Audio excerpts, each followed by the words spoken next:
Ako si Thieza Verdijo at ito ang aking kwentong kalikasan.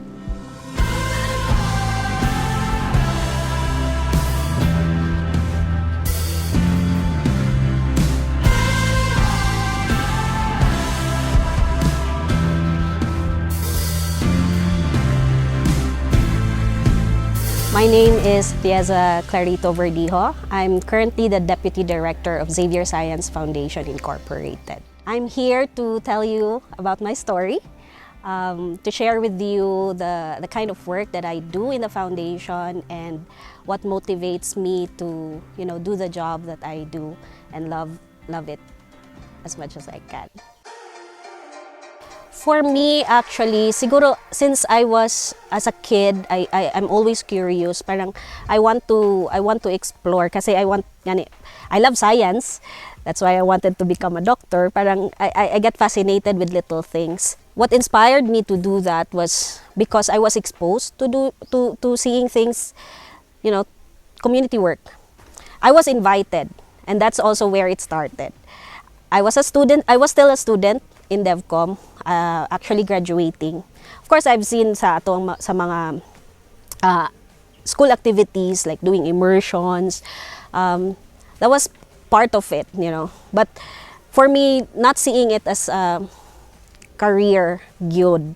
I love it. I love doing things. Pero of course, there's that parang plans of the family for you to be, in a corporate world and stuff like that. And since I love volunteering work, sige, uban ko. So daghan me actually. So we went there as a class, and then we went to this community and we met up with the Koreans. Now there were about 20 or so Korean students, and they were there to do some community work. And the fact that I am a Filipino, and Koreans are coming to the Philippines to help. It's a slap on my face. Now, why are you not helping your fellow Filipinos? So that actually, I wrote about it. That was really an awakening for me. Kay tungod lagi, naadi ko'y dapat buhaton. And that started it all, that passion of doing this kind of work now. So continuing it. So regardless of how difficult the trail would be. I walked to Mount Kitanglan. At that time, nag-volunteer ko. And then I was called, kay nag-submit naman ko og application. Gitawagan ko sa foundation nga, ma'am, interviewon ka na kay schedule. But then, of course, opportunity came. So I have a lot of roles actually in the foundation. So I handle projects. I also am the administrative officer. And now with that parang responsibility of being a deputy director, encompasses everything in the organization. I see this kind of work as not really work, but really, it's part of my life. It's life actually. So that's why dili siya difficult sa ako ang kanang buhaton ni siya regardless of asa lagi kag ibutang, layo kaayo, halos di na ka mukaon, halos magutman ka sa dalan, ma-stranded ka sa When I was exposed to this kind of work, community work, parang I felt sad nga there's this community pa di ay. All the more nga naka-expose ko sa inani nga klase nga community, inani nga klase nga work, inani nga road trip. Na-realize na ko na there's really that need pala di ay. Kanang you wake up very early in the morning, travel for so long, and then coming to the community, talking to them, and sharing to them unsa man ang inyong projects, unsa man ang inyong mga activities. And thereafter, they kanang absorb it bitaw nga maski wala na ka ilahang buhaton, kabalok ka nga sincero sila sa imuhang ginabuhat. These are our communities. They are the BYKs, the Bantay sa Yutang. Ano ba? Currently, we are now in Sitio San Ginto. This is at the foothills of Mount Kalatungan Range. Well, Xavier Science Foundation, that's the foundation that I've working in now.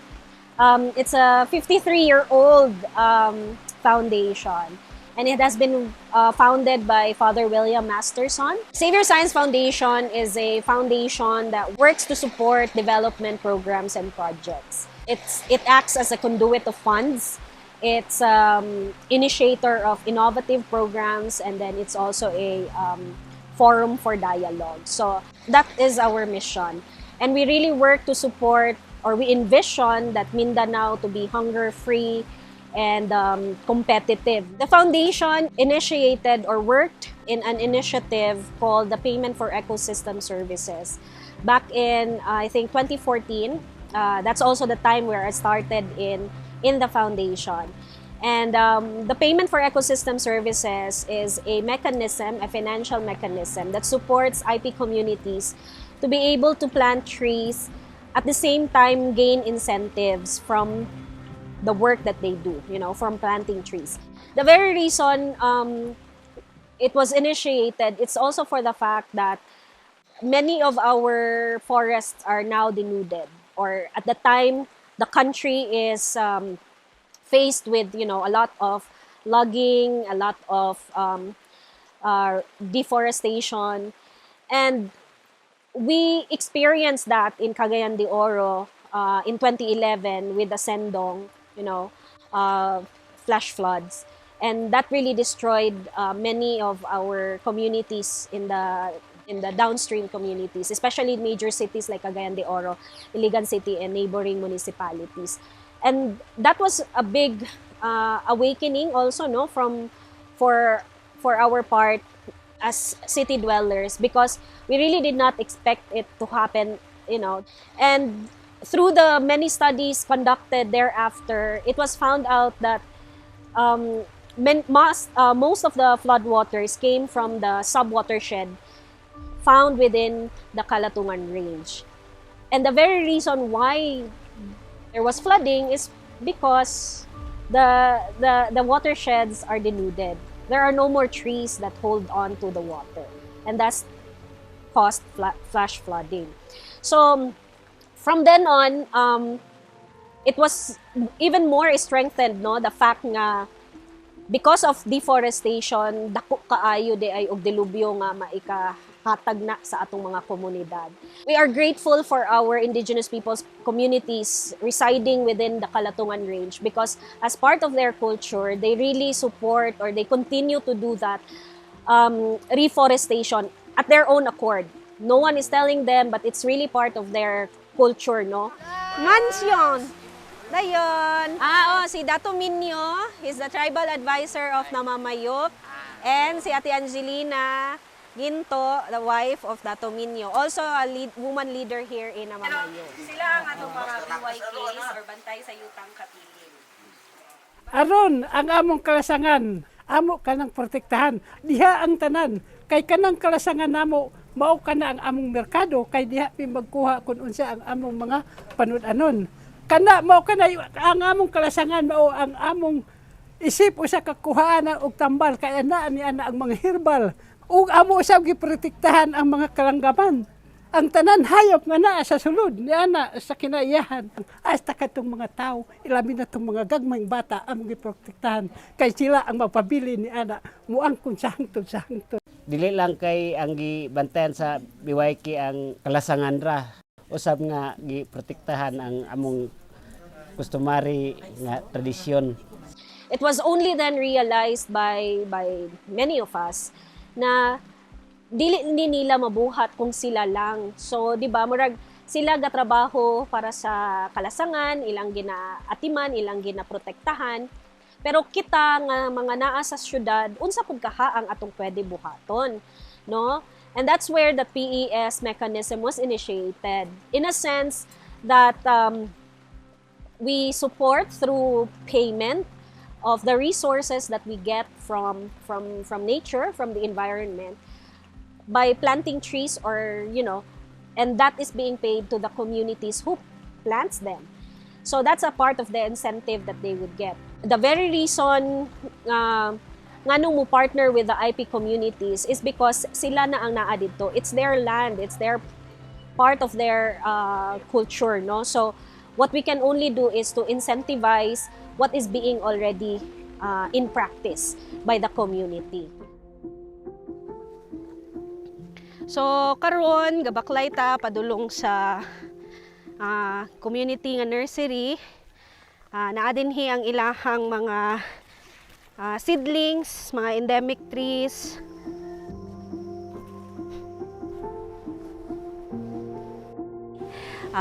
Ubay-ubay pod ka layon pero kaya raman mitabok ta og sapa.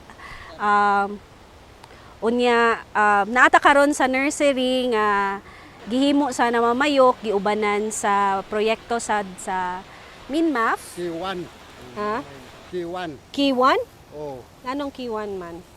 Maunay among tawag ana. Ang inyo ang sa nilumad nga ngalan niya. Lumad. The foundations finds it relevant for us, no, to promote and advocate payment for ecosystem services. It's not just again planting trees. I mean, everyone can probably plant a tree. But the idea of planting a tree or, making sure that it grows, making sure that it will really, be there for the longest time. It will outlive us, probably. Ako si Dato Ibayaw, Ilpidio Suplatan. Pinaka-importante kining nursery, abi na namo kaming mga lumad, mga manubong lumad nga niya dinhi sa palibot sa bukid sa Kalatungan, kay ang kinaiyahan mao kanay giisip namo nga among kinabuhi. So ang mga liso ani nga lawaan that's kay gikan na gihapon din sa community, no. I think this is one key factor why there is a need to support the indigenous people's communities is because they have the knowledge and the skills and even, the old practices, cultural practices that they have been doing even the time when we were around, no? So in terms of protection and protecting the environment. So who are the better people to do these kinds of stuff? Given that we are working in a Kalatungan landscape, in Bukidnon, and it's a protected area. And so here, Forest Foundation came about. In 2014-2015, we started off a project with them. It's we call it Eco Seed Project. So it's really an enhancement of community capacity for sustainable ecological development and economic development. So we support the communities. At first, our pilot for 2 years is only 2 communities, but both are in Kalatungan area. And then thereafter, we also saw that there are other potential partner communities. And so on the second phase, we entered an agreement with Forest Foundation Philippines to have a project with them, EcoSeed Phase 2, for 5 years. And this comprised 6 IPOs here within Mount Kalatungan Range. Forest Foundation is again very much focused on forest conservation. That's one of their mandates, to support communities, to support programs and projects that advocates forest conservation management. The past 5 years that we have worked with the communities, the IP communities, I think the one visible impact that we have done in the program or in the project is the construction or the establishment of the Turugan. It's the tribal hall, if we call it that. This is a place where they really revered to us a sacred place, in a sense that this is part of their culture. This is where they make their decisions. This is where they conduct their meetings. We are now at the Sitio San Ginto. This is the Turugan or the tribal hall of the NAMAMAYUK, the Indigenous Peoples Organization. So this was established with support from Xavier Science Foundation and Forest Foundation Philippines. So this was one of the parang major output of the project nga EcoSeed 2. So it's like a place for sleeping, no? But more than just a quarter for sleeping, parang it's also a venue for the IP community to meet. So this is where the meetings are held. Yun, any special occasion should revolve around the turugan. Various rituals are also being done here. So since we are partners with the community, so every time nga naami dinhi and we have parang 2-3 days nga mga activities, series of activities, then we get to stay here. So, yeah, this is the quarter. Hi ga, sulod da. Oy, naday suga. So, yeah, the youth, pag naa sila dinhi sila ga-camp in. So, these are tents that are provided in the project. For us, siguro sa project at that time, parang sige, we will just construct a building, no? Parang ganon. But later on, we realized na, this is really more than just a building.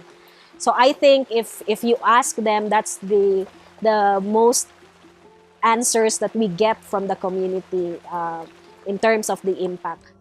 Ang usa sa mga nindot kay nga kausaban, sir, partigyong ninduta tungod kay ang dugay na namong ipangandoy nga gitawag bitaw og kaning lumadnon nga pagpadagan sa lumandong panggamhanan o Indigenous Peoples Governance.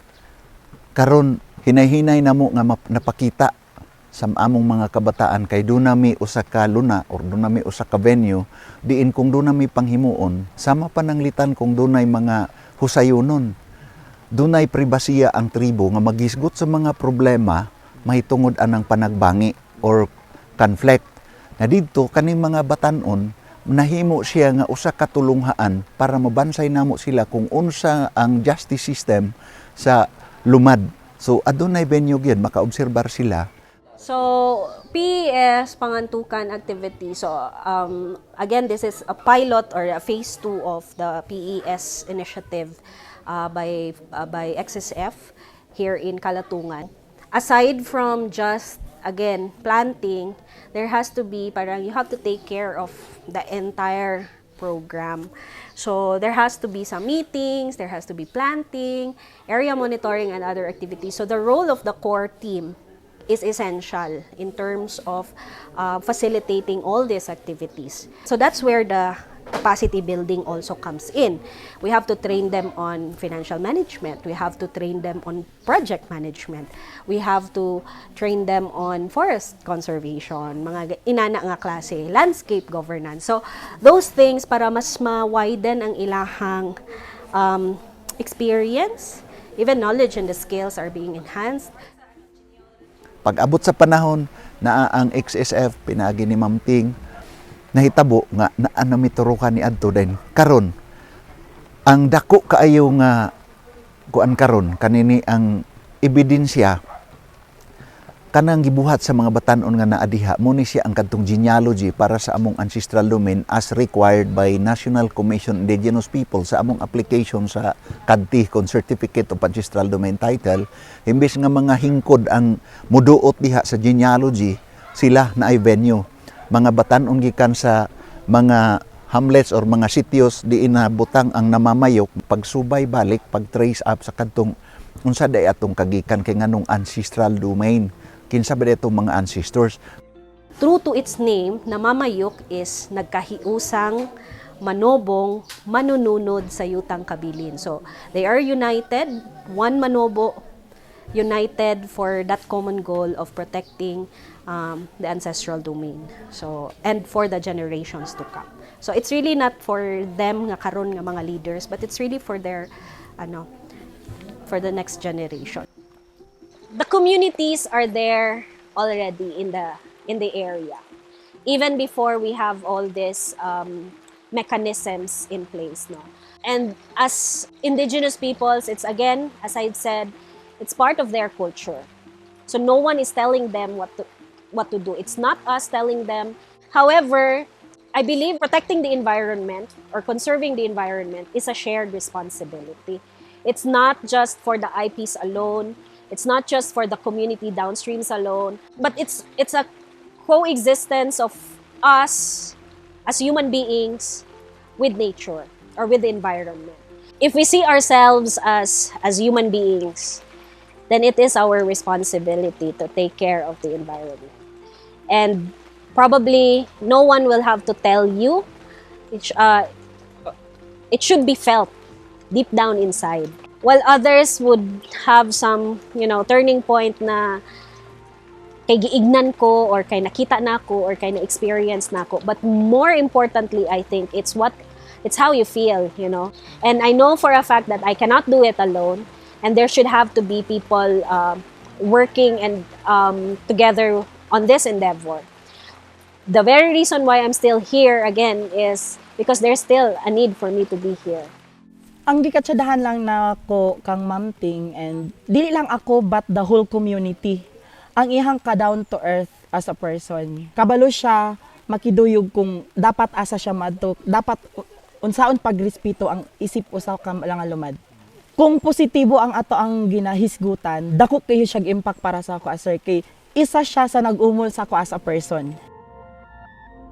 People around me telling me that you are a lady, you are not supposed to be doing this kind of work because you should be in a corporate or sitting in in an office room, air conditioned. But why you chose going to the mountains? Well, it's fresher here. It has a nice view and all of that, and it lets you connect to that inner self. So people may not understand it or may not have realized it, but maybe in time they will, and hopefully that would also be a choice that young people would make in the future. Well, I'm not for certain the kind of legacy that I will leave for once I depart this world. But I just hope na whatever step I took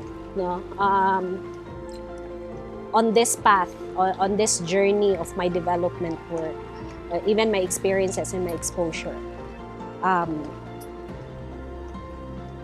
someone would also step on it. Protecting nature protecting the environment is protecting the people. It's not, again, separate. Always for us, for humanity to consider nature as our abode, as our home, and we have to take care of it. Nature will again continue doing its own thing, but for humanity who has that capacity to think, who has that capacity to, do things, it's us who should take responsibility, and we should take care of the environment, not the other way around.